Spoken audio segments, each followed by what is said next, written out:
Evo, može netko od vas uzeti knjigu sa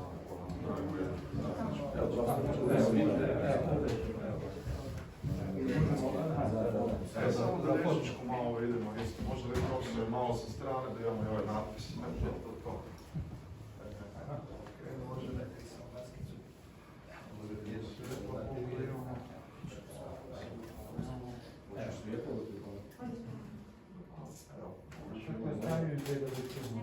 da vidimo.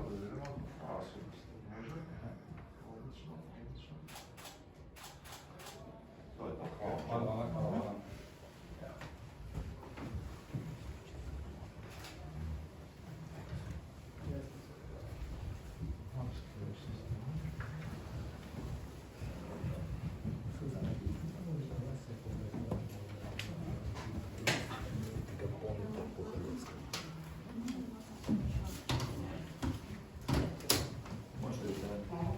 Dobar dan, dobrodošli na predstavljanje knjige Farmakogenetika u kliničkoj praksi. Danas će vam o knjizi govoriti ovdje prisutni predsjednik Liječničke komore, dr. Krešimir Vuletić, zatim autor knjige profesor Dragan Primorac, ovdje je prisutna recenzentica knjige profesorica Elizabeta Topić, a linkom će nam se iz Mayo klinike javiti recenzentica profesorica Adriana Kekić. Evo molim predsjednika dr. Vuletića da se obrati.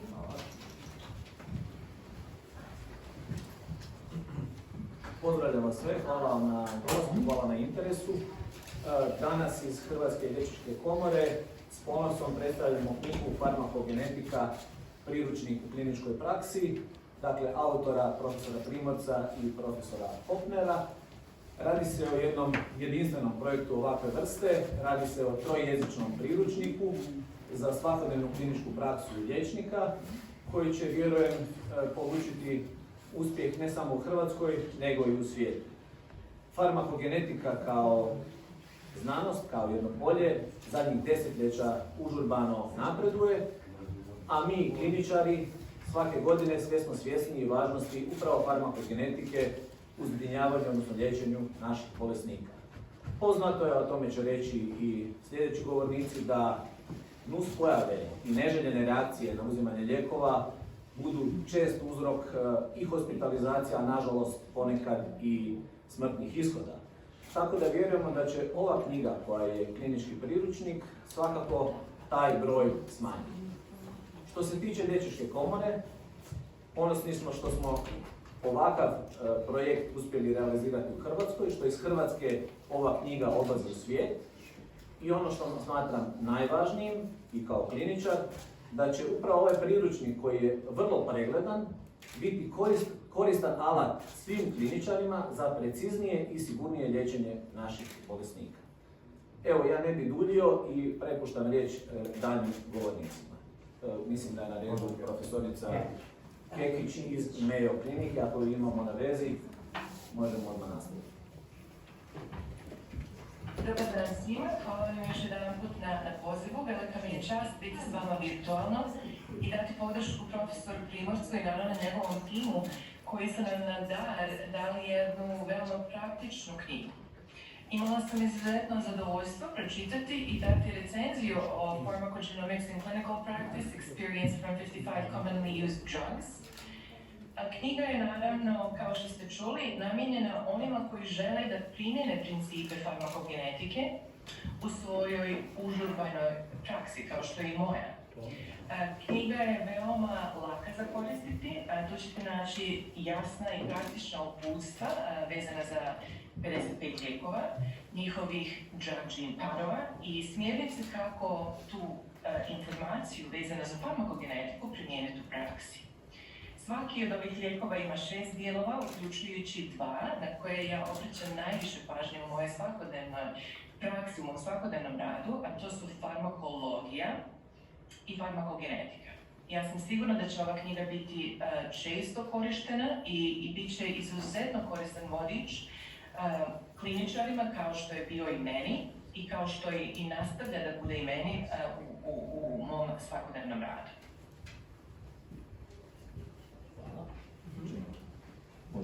dalje sa profesoricom Topić.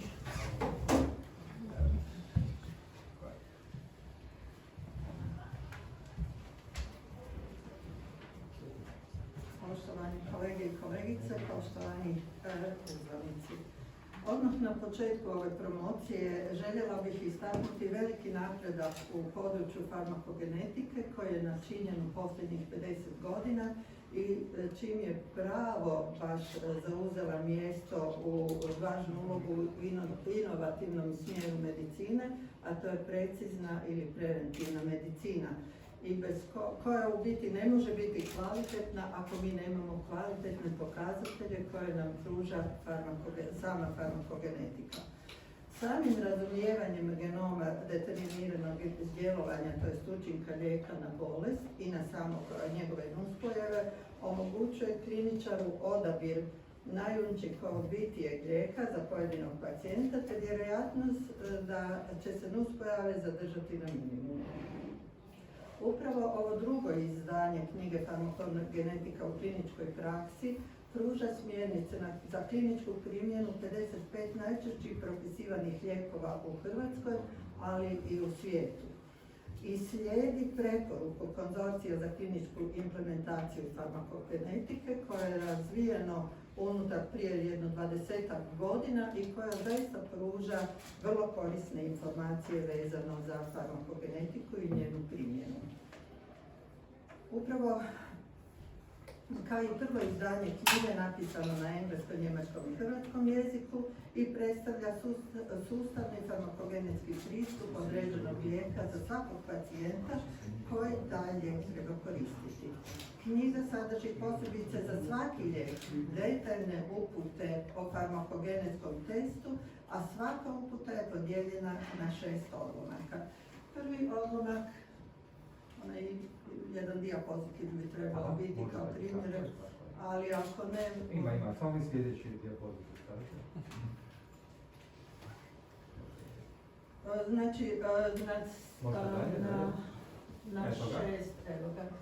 na 6 odlomaka, svaki, možete smanjiti malo, znači u prvom odlomku se prikazuje sam lijek i njegove indikacije i mehanizmi djelovanja. Indikacije za primjenu tog određenog lijeka i mehanizmi njegovog djelovanja. Zatim u drugom dijelu kako utječu geni na djelovanje tog, recimo, amitriptilina. Treće je znači sama analiza, što uključuje kako bi se odredio fenotip, odnosno tog enzima koji djeluje na taj lijek. Koji geni aleli se moraju analizirati, kako se mora napraviti farmakogenetska analiza. U kojim slučajevima taj test treba napraviti, to je znači kod pacijenata kod koji se planira ta terapija određenim lijekom i da se prilagodi doziranje na temelju farmakogenetskog testiranja. Preporuke, znači na koji način se terapija mora prilagoditi rezultatima testa, a te preporuke su napravljene na temelju smjernica tog, kako sam rekla, konzorcija za kliničku implementaciju farmakogenetskih testova, koja postoji danas na web stranicama, vrlo je opširna, sa vrlo opširnim detaljima, tako da se može jako jednostavno primijeniti. I konačno u 6. odlomku su opisani troškovi koji se priznaju za to farmakogenetsko testiranje su vrlo različiti u različitim zemljama. Kod nas se oni priznaju kao troškovi i to svim osiguranicima, svim pacijentima koji su osigurani za obavezno i za dodatno zdravstveno osiguranje. I konačno, današnji rezultati tih svih farmakogenetskih istraživanja pokazuju sve veću ulogu i primjenu farmakogenetike u kliničkoj praksi. Međutim, ono što je bilo važno i zašto smo uopće krenuli u izradu takvog jednog priručnika, to je da liječnici često nemaju pri ruci takav jedan priručnik, odnosno relevantne informacije u odgovarajućem obliku. Stoga bi opet naglasila da je ovaj priručnik, zaista ova knjiga, zaista od izuzetne važnosti o farmakogenetskim informacijama koje omogućuje novi individualni pristup u liječenju svakog pacijenta. Ja bih na kraju čestitala profesoru Primorcu i njegovom timu i domaćim i stranim autorima koji su sudjelovali u pisanju ove vrijedne knjige koja sadrži 210 stranica i 55 lijekova, za sada 55 lijekova. To će se sigurno proširivati i na kraju sa rječnikom pojmova. Na kraju bih istakla ovaj dobro smišljeni dizajn u kojem se svatko ko primi može vrlo lako snaći kako primijeniti, kako upotrijebiti i kako rukovati s priručnikom i odrediti lijek za bolesnika, za njegovo optimalno liječenje. Hvala.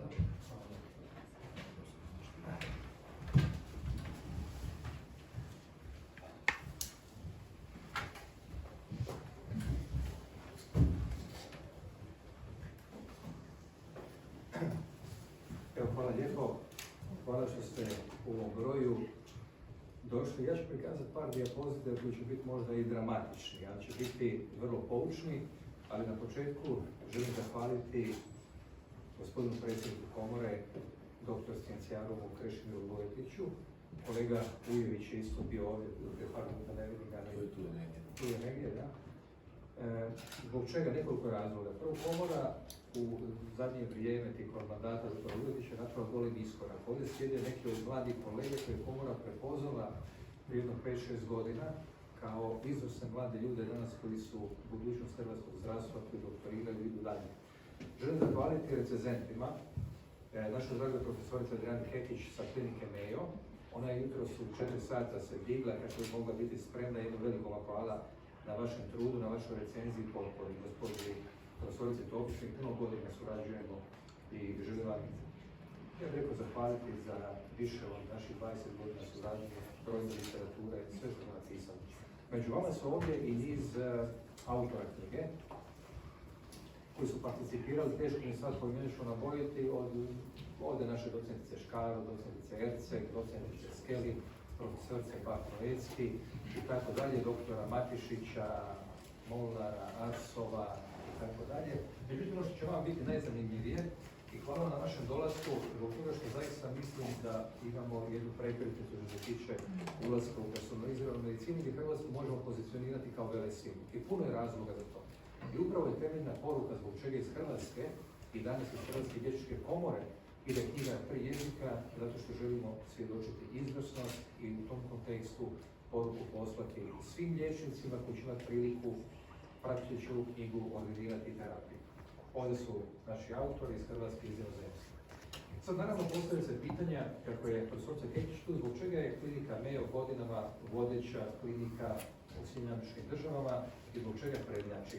Kad sam razgovarao sa prijateljem koji je ravnatelj klinike Mayo, Đeriko Taruđa, profesor, onda je temeljna stvar koju istaknuo, to je translacijska medicina, dakle prenos modernih spoznaja i sustava znanosti u kliničku praksu je nešto što razlikuje kliniku Mayo od ostalih.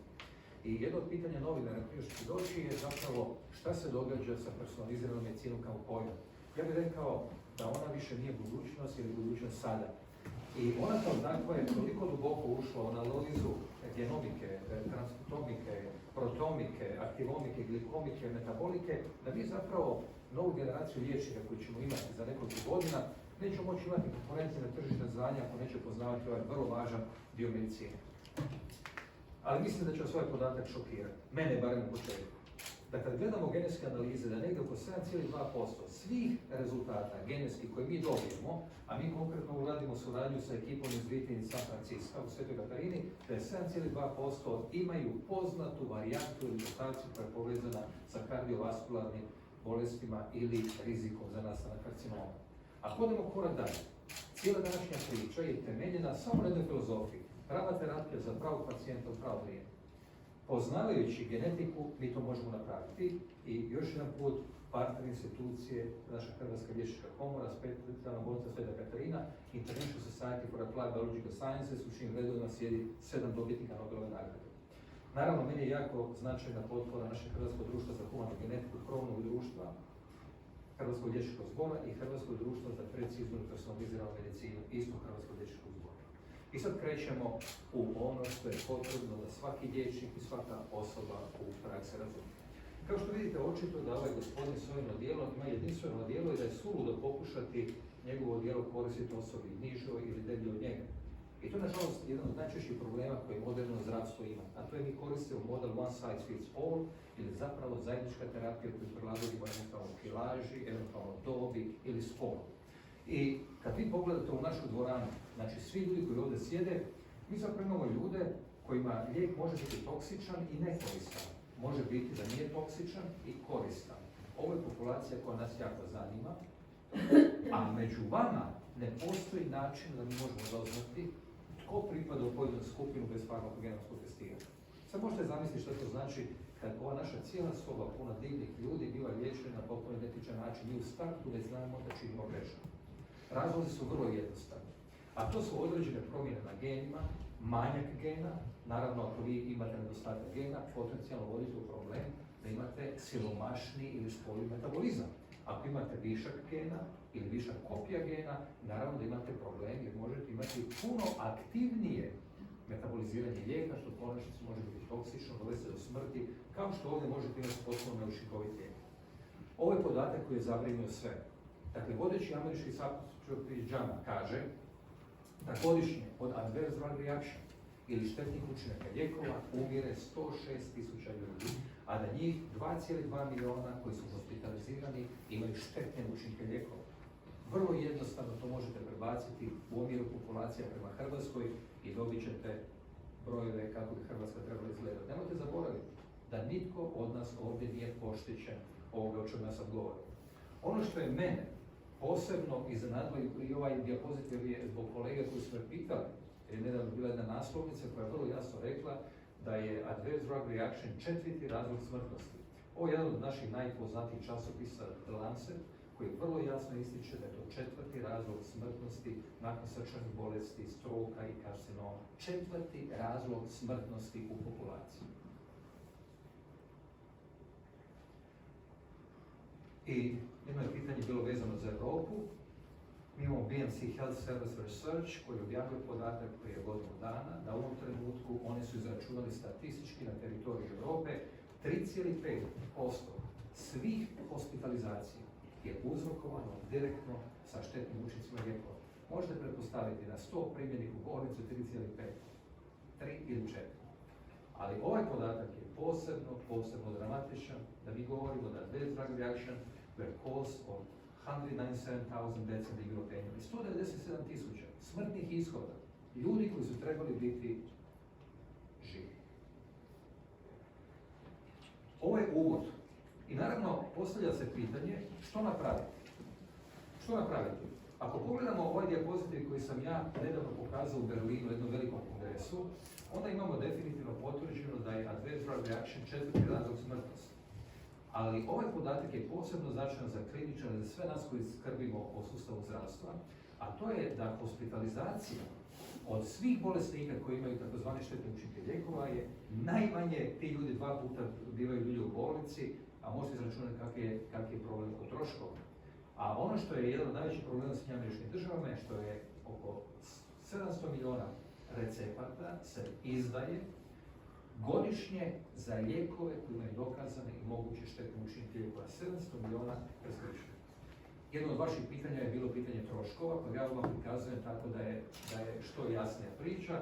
Ovo je procjena godišnjih troškova, liječenje osoba koji su dobili štetne učinke lijekova. Dakle, Amerika je danas na 30 milijardi. Samo za vašu informaciju, proračun Republike Hrvatske nešto niže od toga. Proračun cijele Republike Hrvatske. Nijemci su bili posebno uzdrmani kad su shvatili da prema preliminarnim rezultatima koji su nepotpuni, 1 milijarda ide direktno u liječenje adverse drug reaction, 1 milijarda eura.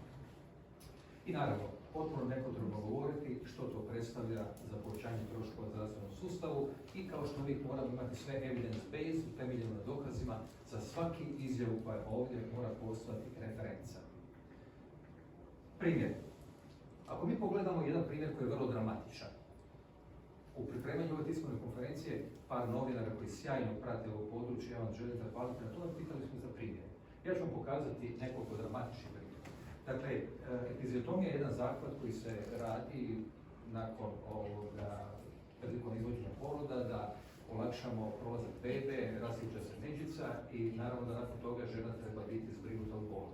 I ako pogledate sve ove podatke, masovno je bio korišten jedan lijek, ja ću njemu par riječi reći kasnije, a u principu negdje oko 30% majki je dojilo odmah nakon tog zahvata.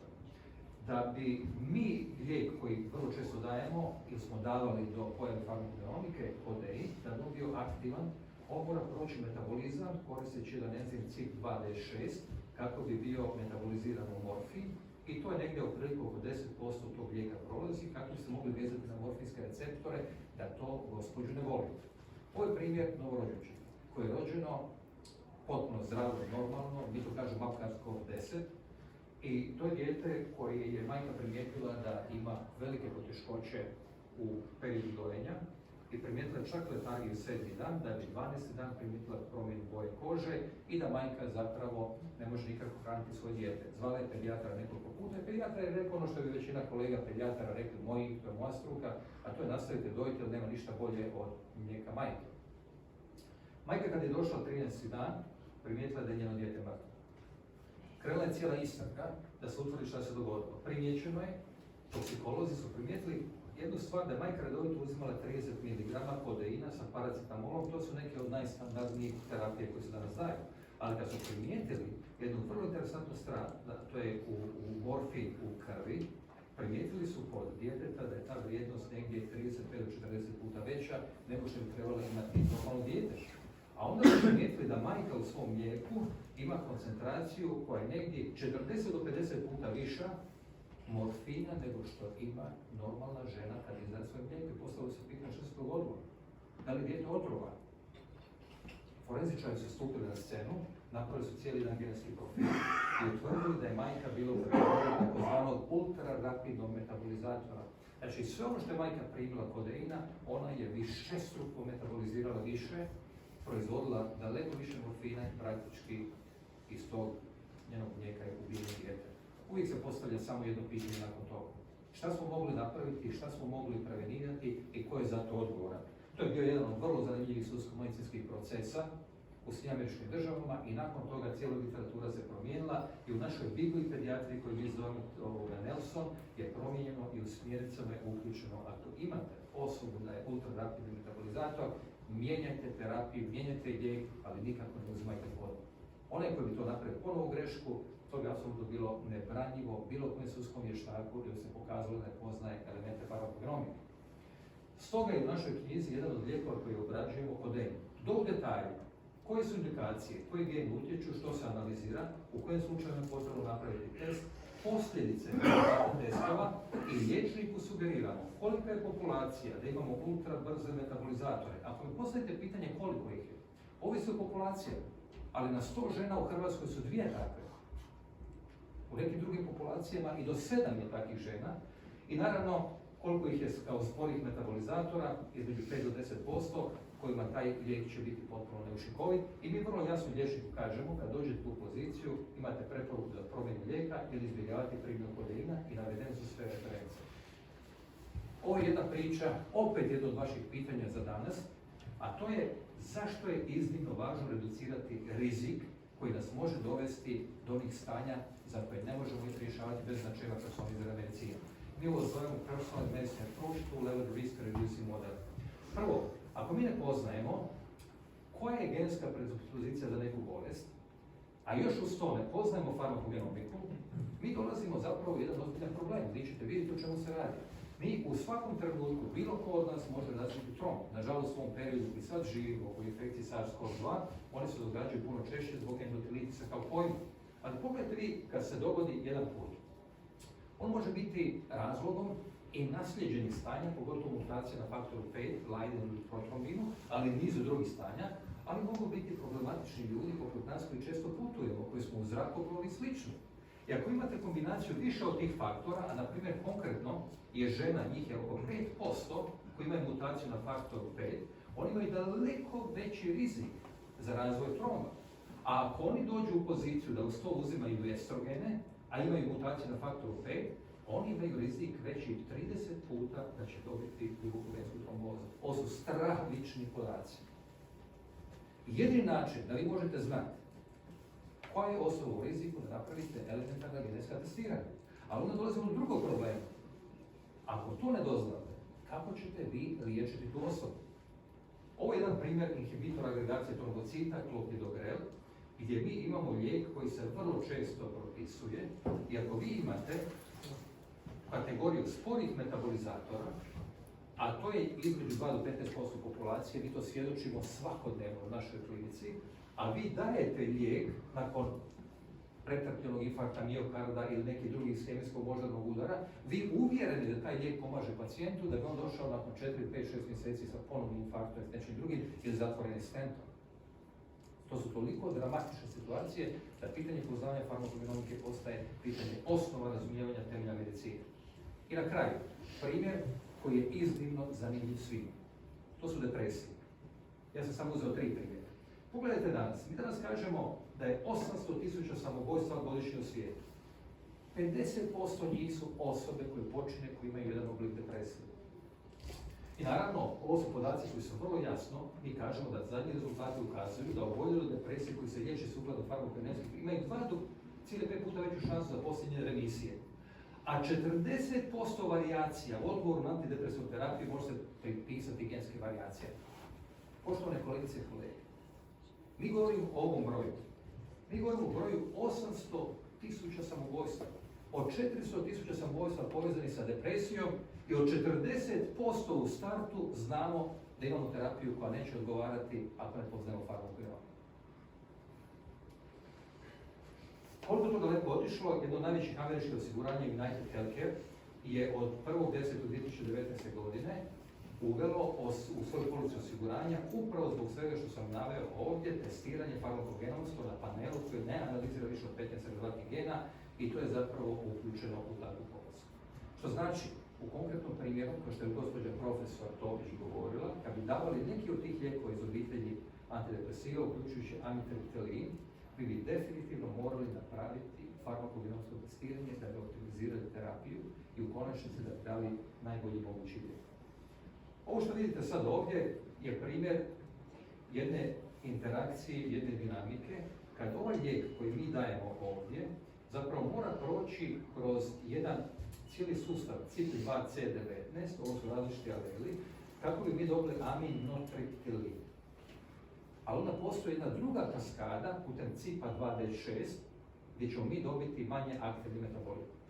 Jedan kliničar, a i jako ih je puno danas koji kreću u razumijevanje, odmah ćemo biti indikativno da ako je ovdje povećana funkcioniranje ovoga tipičnog gena, da ćemo imati više problema jer ćemo imati zapravo manje aktivnih metabolita koji će doprinijeti poboljšanju kliničkog statusa pacijenta.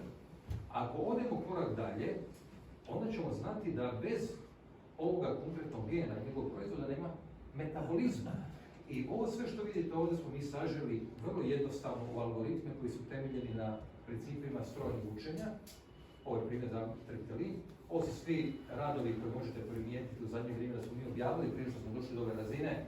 Vrlo često ćete vidjeti moju ekipu cijelu koja je tu, uključujući gospođu profesor Bakravecki koja je tu u prvom redu. Kolega docent Herceg je upravo došao.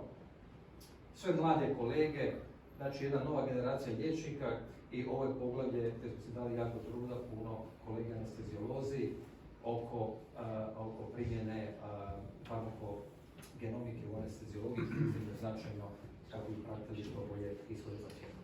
I sad opet jedno od vaših pitanja koje ste bili poslali, a to je zapravo šta se događa sa cijenom. Kako je gospođa profesor Topić rekla, mi danas putem HZZO-a imamo priznato testiranje u opravdanim slučajevima koje pokriva HZZO za određene gene i ciljane mutacije. A ako pogledate troškove prvog genoma koji je napravljen u cijelosti sekvencioniranjem prvog genoma koji je koštao 95 milijuna dolara, i ako danas vidite da analiza tog cijelog genoma $454, onda vam mogu reći da je i cijena ovoga farmakogenomskog testiranja drastično snižena, ono što je nekad bilo $10.000, što je u Svetoj Katarini bilo 5.000 kuna donedavno, sad je oko 2.900 kuna. Dakle, mi dolazimo u poziciju da nama ideja samo jedna, što veći broj pacijenata, a bilo bi idealno kad bi mogli napraviti cijelu populaciju i to bi bili ljudi koji bi imali svoju karticu i tijekom cijelog svog života, praktički od rođenja, mi bi imali za njih sve relevantne mutacije, dodavali bi neke nove gene koje danas ne poznajemo kako bi optimizirali terapiju i kako bi reducirali onaj početni, dramatični broj koji zapravo sve nas uznemirava. Kao što sam vam rekao, gospodin predsjednik Luetić prati nas od početka i on je zapravo pokazao jedan veliki entuzijazam sa našom suradnjom sa klinikom Mayo i njihovom spin-off tvrtkom Vano, kad smo pred otprilike negdje prije određenog vremenskog perioda pokrenuli tu cijelu akciju. I ako pogledate ono što mi danas analiziramo, to je 27 gena za 111 polimorfizama i ovaj broj lijekova koji ovdje možete vidjeti, koji su vrlo precizno navedeni i koji putem strojnog učenja možete dobiti putem nalaza, da praktički svaki liječnik danas može razumjeti. Ja ću završiti sa ovim dijapozitiv. Ovaj dijapozitiv koji smo dobili recenziju od praktički prvog čovjeka, konzorcija farmakogenomskog, dakle čovjeka koji je godinama lider u području farmakogenomike i njegova recenzija nam je posebno značajna gdje on u principu kaže da ova naša knjiga excellently provide this information in clear, accessible manner i da je on kao takvu preporučuje. To je nama dalo jednu dodatnu stimulaciju da upravo iz naše Hrvatske krenemo sa ovom porukom, a to je da farmakogenomika kao takva će mijenjati medicinu koju danas prakticiramo. Ona je jedna od sastavnica personalizirane medicine, ja bih rekao ključna i jedinka, i ona kao takva već ulazi duboko u kurikulume svih medicinskih fakulteta i ja još jedan put želim zahvaliti našem krovnom tijelu Hrvatskoj liječničkoj komori što je od početka prepoznala zbog čega je potrebno raditi iskorake koji će mijenjati sustav zdravstva koji danas prakticiramo ne samo u Hrvatskoj, nego u Europskoj uniji i šire. A ovo svemu što sam govorio najbolje može svjedočiti profesorica Kekić zbog toga što Mayo klinika kao vodeća američka bolnica, za koju sam na puno načina emotivno vezan, zapravo i svjedoči zbog čega su najizvrsniji. Upravo zbog toga što integriraju sustav znanosti u rutinsku kliničku praksu. Evo, ja sam napravio najkraće što sam mogao i hvala vam lijepo. Hvala lijepo. Evo, otvoreni smo za pitanja, tako? Pitanja možda. Nastali smo što je jednostavnije. Profesor odgovorio na dosta unaprijed. Pa da, zato što sam znao postavljenih da ćemo pitanja. odgovorne, tako? Da, pa Moramo. To je bila ideja da odgovorimo čovjeku. Super, hvala vam. Okay. Hvala. Hvala vam na sve. Evo, izjave možda.